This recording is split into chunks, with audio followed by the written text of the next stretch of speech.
Ko'pchilik bo'yin og'rig'ida shamollash yoki noto'g'ri yotib qolishdan deb o'ylashadi va o'zligi tashxis qo'yib, dorilar, har xil dorilar iste'mol qilishadi, nazladan foydalanishadi.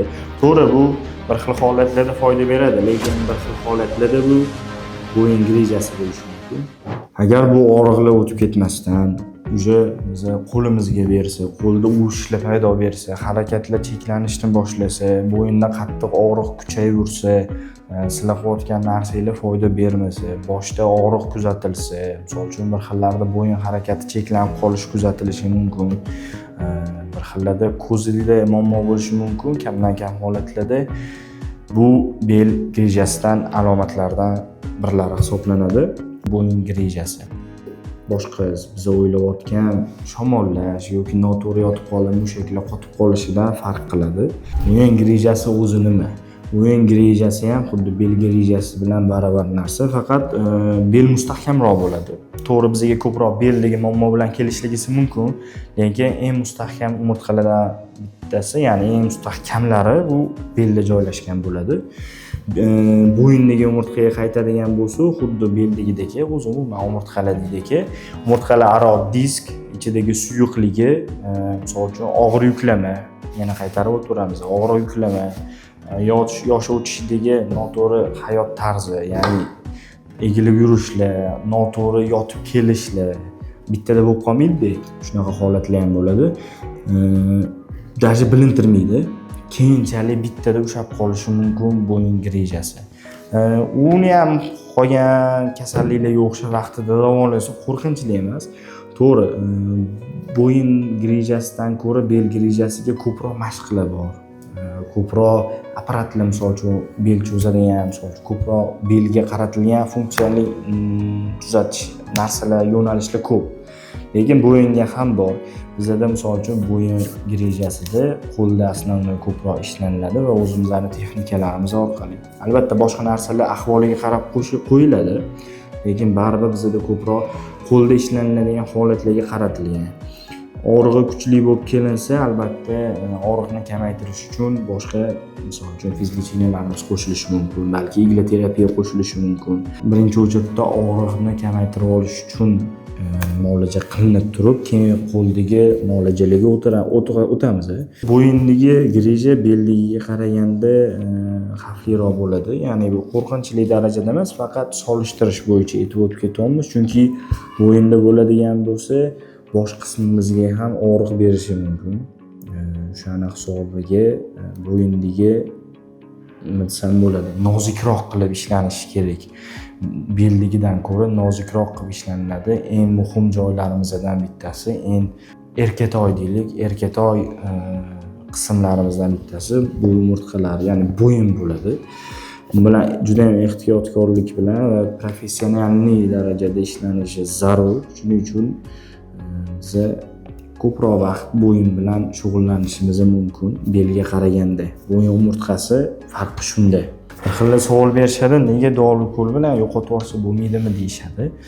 Dori ko'lda har doim ham bo'lmaydi. Hozirgi kunda og'riqni oladigan kuchli dorilarimiz bizda bor. Ko'p paytdan beri ishlatilib kelinadi, lekin u vaqtinchalik.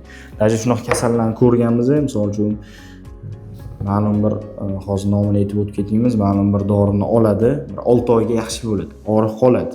Lekin 6 oydan keyin yana qaytalanadi, u yana shu doridan davo deb o'ylab yana keladi. Endi unisini olgandan keyin yaxshilanish muddati qisqariladi. 6 oydan 4 oyga o'tishi mumkin. Xuddi unga qo'pol qilib aytganda bog'lan bo'lib qoladi, ya'ni narkotik moddasiga o'xshab o'tirib qo'yganday bo'ladi. U davo bermaydi. Og'rig'ingizni momentalni qoldirar, zo'r, lekin u keyinchalik yana qaytalanmasligiga yoki boshqa joyingizda yana greja paydo bo'lmasligiga kafolat berilmaydi dori ko'lda.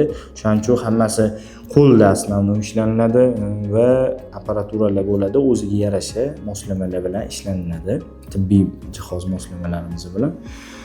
Men shuni aytib o'tib ketmoqchimanki, misol uchun juda ham kuchli muzlatib qo'yadigan, og'riqni muzlatib qo'yadigan dorilar qabul qilsanglar, yaxshi bo'lsa ham yana qaytalansa, lechini olaman deb kelsanglar, misol uchun hozir 6 kunda yaxshi bo'lib ketsanglar, keyin o'sha dorini qabul qilib ganinglardan keyin, uni ta'siri tugagandan keyin bu muddat uzayishi mumkin. Ya'ni u og'riqni qoldirsa ham, uni davolash muddatini uzaytirib yuborishi mumkin. Shuning uchun dori ukollarni qo'yib turib, o'zimizni menimcha даже shu holatga yetib kelmaslik uchun sog'lom hayotga qaytib, hayot tarzimizni to'g'irlab, даже ukol dori mayli, qo'lda davolanadigan holatdan qochishimiz kerak. Ya'ni kasallikka bor berishimiz kerak emas.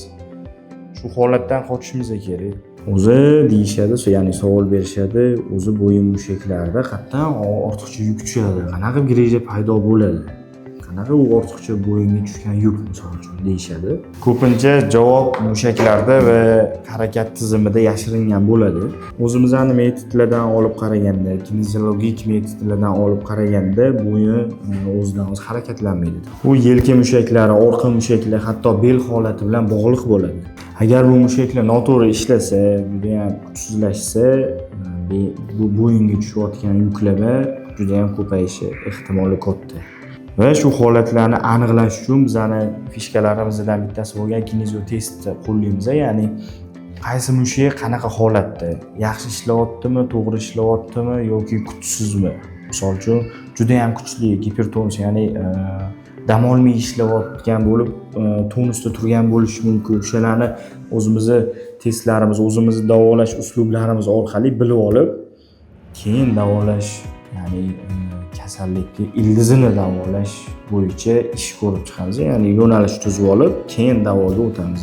Va o'sha o'zimizning yondashuvlarimiz orqali beldagi og'riqlar ketishi, yengillashishi, mushaklarning tarangliklar ketishi, boshga berayotgan og'riq bo'lishi mumkin, ulardan xalos bo'lishlar. Umuman siz kelgan o'sha bizga mos bo'lib, bizning muammomiz bilan kelganingizda o'sha bizning metodlar orqali kineziologiya bo'lishi mumkin, manual terapiya bo'lishi mumkin, osteopatiya bo'lishi mumkin. Kerakli yo'lni tanlab olib, o'shan bilan muammongizga yechim topib berishga harakat qilamiz.